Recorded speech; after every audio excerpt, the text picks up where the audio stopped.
For 2 days, Chloe's phone had been silent.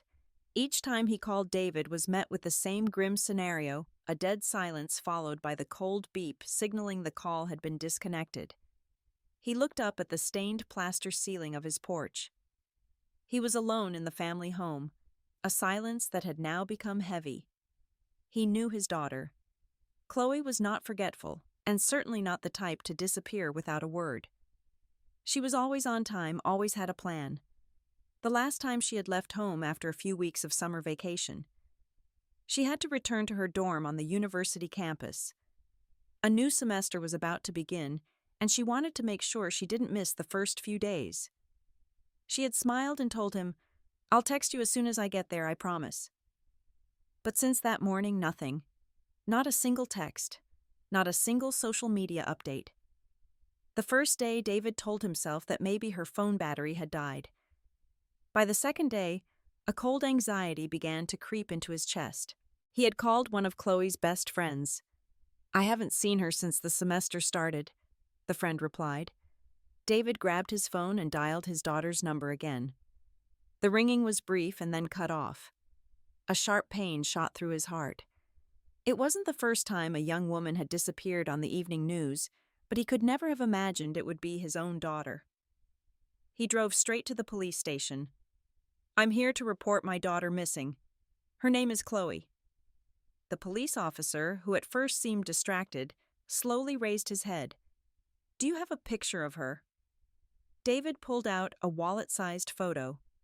"We'll start the search. You said she was supposed to go to the university campus but never arrived. Is that correct?" "Yes, and she hasn't answered her phone in 2 days. We'll contact the cybercrime unit to try and locate her last signal. If her phone is turned on somewhere, we'll know." On that fateful Sunday morning, Chloe had woken up early. "I'll let you know as soon as I get to the dorm, okay? Go on, my daughter, and be careful." Her father had watched her figure recede, not knowing it was the last time. But that day, Chloe never made it to the bus station. As she was leaving her neighborhood, Chloe received a call. It was Liam. "Hey, babe, are you leaving today?" "Yeah, I'm on my way to the bus station for school. Swing by my place for a bit, come see me. It's not far out of your way. I just want to see you before you go." She had hesitated. She had only known Liam for a few months. He was also a student, at least that's what he said.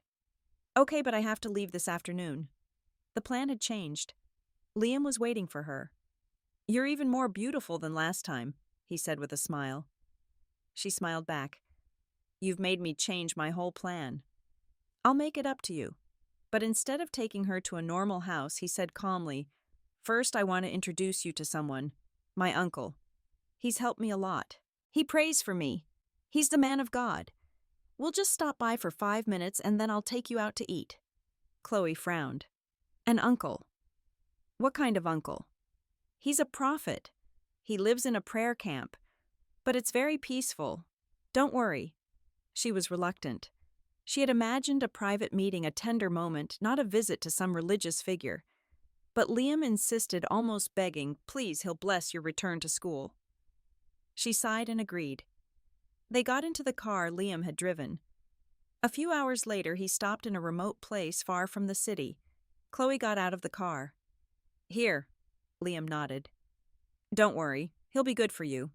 And at the end of the courtyard, a figure stood motionless, the supposed prophet. "My uncle," Liam announced. The man's gaze slowly turned to Chloe, as if she were the one he had been waiting for. "Come in," he said. His voice was deep and dry, like the sound of gravel grinding together. Chloe felt a chill run down her spine, but Liam gently placed a hand on her back, pushing her forward. "It's okay," he whispered. "Brother Jonah is just a little different." Inside the dirt courtyard, 2 women were silently sweeping dry leaves without looking up. But what struck Chloe was the atmosphere. The air was thick with a strange, almost unnatural silence. "Is this where he prays for you?" she asked Liam softly. "Yeah, he's very special. He doesn't talk much." The prophet Brother Jonah led them into a room at the back, a simple room with walls covered in dark red cloth. Jonah sat down. He placed his hands on his knees and closed his eyes. No one said anything. Chloe felt extremely awkward. "Sit down there," the man ordered, pointing to a mat on the floor. She sat down, her body tense without knowing why. A deep fear washed over her as if rising from nowhere. Jonah's eyes remained closed. Chloe wanted to get up, but Liam reassured her with a gesture, then approached the prophet to whisper something in his ear. The man nodded. "You will rest here tonight, and tomorrow we will pray. Immediately after you can leave." Jonah's voice echoed in the silent room, not as a suggestion but as a command. Before Chloe could protest, Liam said, "Just one night, babe. For the prayer to be effective, for us." That night, Chloe slept fitfully in the room Jonah called the spiritual waiting room. She was too tired to be suspicious. Liam entered the room. Chloe, half asleep, opened her eyes. She smiled weakly. "Where have you been? I almost fell asleep in here." He didn't answer. "Liam." She sat up and saw the hammer in his hand. "What are you doing with that?" She wanted to stand up. He took a step forward, and before she could open her mouth to scream, he swung. A brutal blow. Chloe collapsed. Brother Jonah entered his silence, more terrifying than Chloe's stifled scream. He knelt beside the body. Without hesitation, without a single expression on his harsh face, he began his work with the cold precision of a surgeon. He took what he needed, gruesome pieces for a sick ritual. Liam stood there, stunned, the hammer still in his hand, his mind a blank. When Jonah was finished, he covered what was left of Chloe with a simple cloth. "Go tell your mother," Jonah said, his voice hoarse. "Tell her the feast is being prepared." Evelyn, Liam's mother, had never believed in superstitions, tarot card readers in dimly lit shops, or self-proclaimed psychics on television. She was an event decorator, a practical woman with a keen eye for color and composition. But for the past year, life seemed to be mocking her hard work. Contracts were drying up. High schools no longer called her to decorate for proms. Couples chose cheaper wedding planners. She started going from church to church, believing she was the victim of some kind of spiritual attack, an invisible curse. But nothing improved. She had tried everything. No results. It was her son Liam who told her about someone, a discreet man, a prophet in the wilderness, as he put it. He prayed in a camp far from the noise, but his prayers could pierce the heavens. "You have nothing to lose, Mom," Liam persuaded. "Just listen. He might know what's holding you back." Liam told his mother that this prophet could interpret dreams and help people find their lost destinies. She resisted, then finally gave in. Evelyn arrived at the camp on a Friday evening. The so-called prophet, Brother Jonah, received her, giving her a basin of fragrant water and a bar of black herbal soap. "Bathe with this," he ordered. "Tonight you will dream, and I will tell you the burden you carry without knowing it." The next day she returned. She had dreamed of a large feast, a noisy crowd, and she was serving food to strangers. She kept scooping food, but the pot never emptied, and she grew more and more exhausted. Jonah just nodded slowly, as if he already knew everything. "You are bound by an ancestral curse of poverty. Your deceased relatives are holding you back. They are hungry, and as long as they are not fed, you will remain trapped." "What should I do?" she asked, her voice trembling with desperation. "Feed them," Jonah replied, his eyes sharp as a knife. "A feast of blood and remembrance, a pure sacrifice, a stew of redemption. I will take care of everything. You just bring the money and I will prepare it." She had borrowed $3,000 from a friend, a final gamble she couldn't afford to lose. She returned the following Tuesday with the cash. Jonah took it and said he would buy a goat. And that very evening, Jonah cooked the feast in a large cast-iron pot over an open fire. He added to it the pieces of meat that had been taken from Chloe's body. Evelyn ate. Jonah watched her, his eyes narrowed.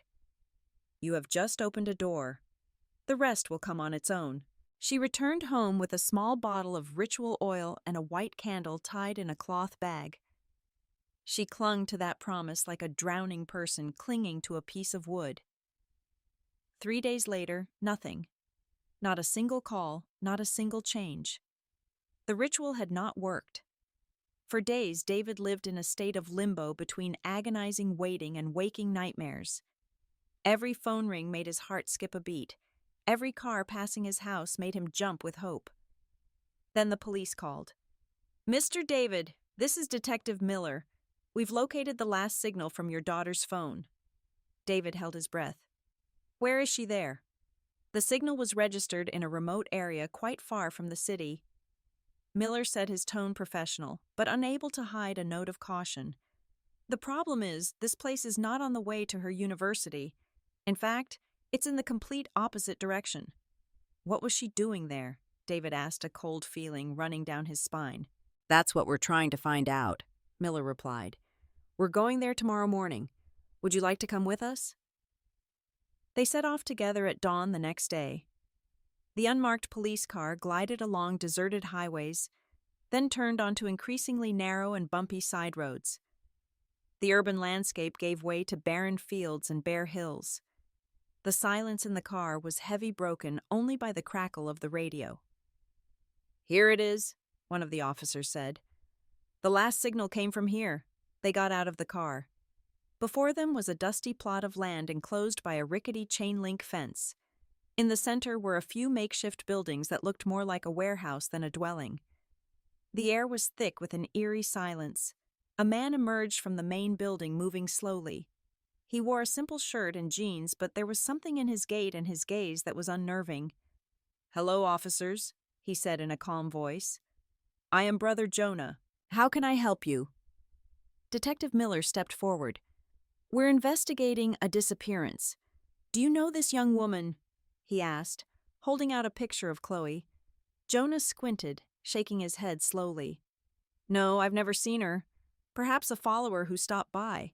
Many people come and go." Miller nodded, but his gaze remained sharp. "We'll need to search the area." Jonah seemed about to protest, but then stopped.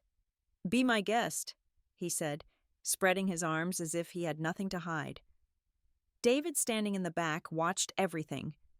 The pain and anxiety in him had given way to intense concentration. His eyes scanned the courtyard, trying to find anything unusual, any sign that his daughter had been here. And then he saw it. To the left, near a withered bush, was a square patch of earth that looked too new. It was darker than the surrounding dirt, and the ground was slightly raised, as if it had been recently disturbed. A sense of unease grew in David. He moved closer. He called out to one of the two women who were sweeping the courtyard, who had been avoiding their gaze since the police arrived. "Ma'am," he called, pointing to the patch of earth. "What's under there?" The woman bowed her head, hesitated, then answered in a tired, rehearsed voice. "It's an old well. We filled it in last week." "Why?" David asked, his heart pounding. She shrugged. "It was no good anymore. The prophet said the water was dead, that it was a bad well." David knelt down and touched the earth. It was still soft. Last week, impossible. This ground had been dug up a few days ago. The officers, noticing David's attention, also began to focus on the area. Detective Miller turned to Jonah, his voice now ice cold. "I think you should come with us to the station." Jonah seemed about to protest, then faltered.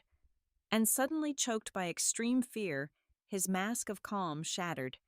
He began to stammer. "It wasn't just me," he said, his voice trembling. Miller slowly turned to face him. "What did you say?" "I wasn't the one who brought her here," Jonah said, his voice rising in panic.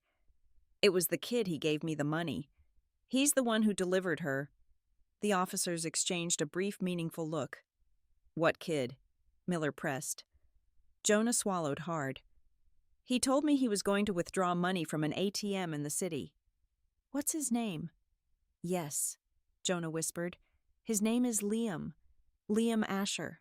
Before leaving with the handcuffed Jonah, one of the officers turned to David. "You stay here with one of our men. If anyone comes back, let us know immediately." David nodded, his eyes still fixed on the soft earth at his feet. He no longer saw an old, filled-in well. He saw only a grave. It was past noon when the police car returned to the prayer camp. David had been waiting for hours under the scorching sun, each passing minute a knife twisting in his fading hope. The officer who had stayed with him had tried to make small talk a few times, but had given up in the face of the father's stony silence.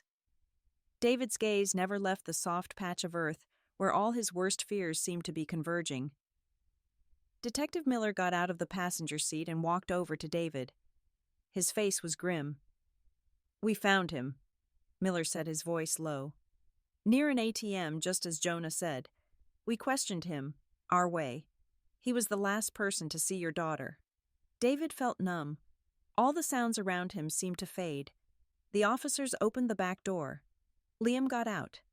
He no longer had the confident, charming look that David had glimpsed in the photos Chloe had shown him. Now he was just a young man with empty eyes, his head bowed to the ground, refusing to face anyone. David stepped forward, his body trembling with a cold rage. "Where is my daughter?" he asked, his voice hoarse, catching in his throat. "Answer me. Where is Chloe?" Liam didn't answer right away. He kept staring at his dusty sneakers. The officer on his right nudged him in the arm. "Speak.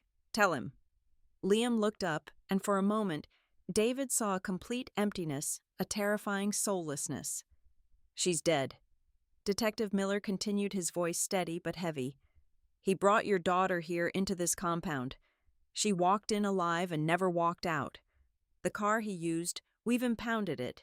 And the fake well you discovered, that's where she's buried."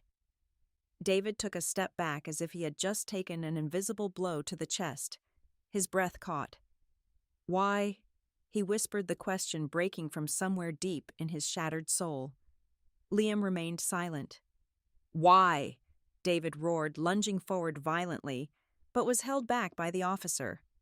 The young man blinked, then, in a chillingly flat voice, he answered, "It wasn't me. It was the prophet. He did everything." "But you delivered her," an officer said, his voice contemptuous. Liam turned away. "I just wanted him to help my mom." "Help your mom?" David repeated, his voice filled with disbelief and disgust. "You call this help?" Liam raised a hand to his face as if to wipe away the memory.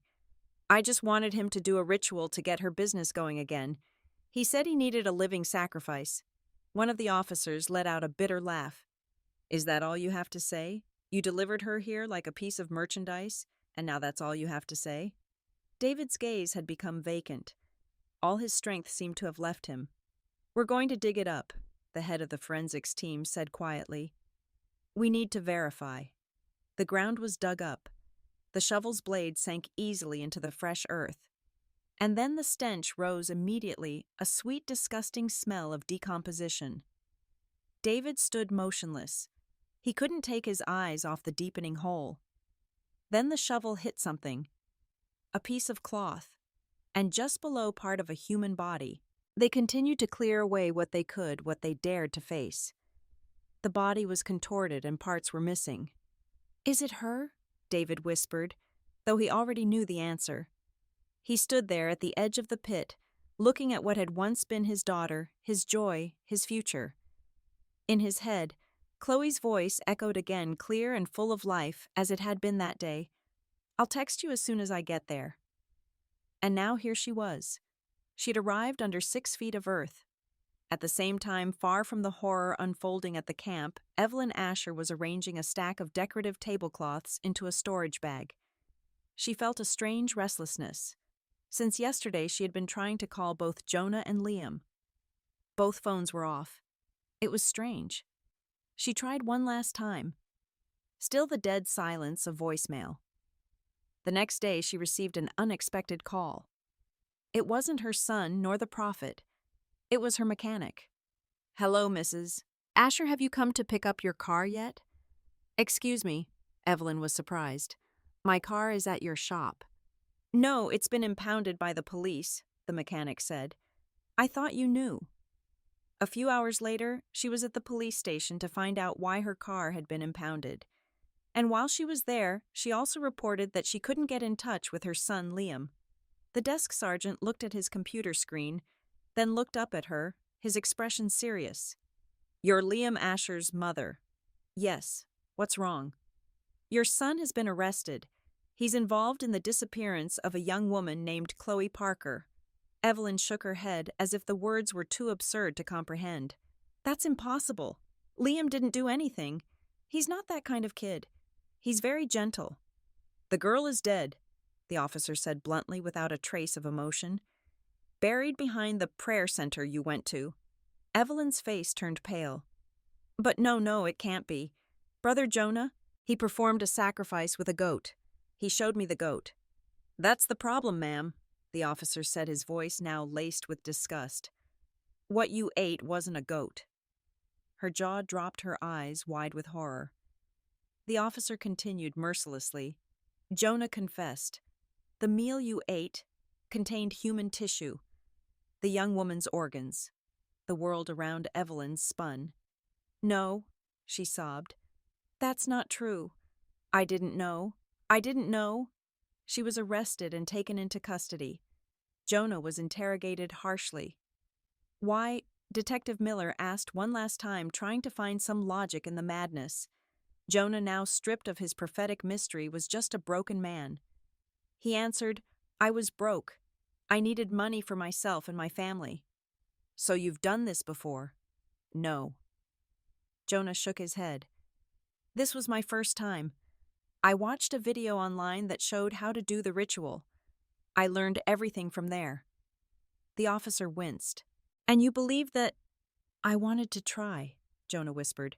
Why not do the ritual for yourself if you were so poor? Jonah shook his head slowly, a flicker of fanaticism in his tired eyes. The rules are clear. You can't use it for yourself or for your children or for your home. It always has to be for someone else. Otherwise, the blood comes back. So you sacrificed a girl for a ritual you didn't even master, the officer said, his voice full of contempt. He paid me, Jonah mumbled. That's why I did it. The officer's voice hardened. And what was the result? Did you get your miracle? Nothing, Jonah admitted. The ritual didn't work. The officer spoke almost to himself. All for nothing. Jonah closed his eyes. The trial was swift. Overwhelmed by the confessions and irrefutable evidence, the jury didn't take long to reach a verdict. Liam guilty. Jonah guilty. Both were sentenced to life in prison without the possibility of parole. Evelyn, an unwitting accomplice to cannibalism, received a 2-year prison sentence. Although she didn't know what she had eaten, the judge reminded her that blindly participating in ritualistic activities without distinguishing right from wrong can lead to serious consequences. When the pursuit of success becomes an obsession, some lose their own souls and sacrifice the souls of others on the altar of greed and desperation. Sometimes the greatest danger doesn't lurk in the shadows, but behind a familiar face, a sweet promise. Blind trust can lead you to the abyss. Just one mistake, one wrong decision, and everything can come crashing down forever.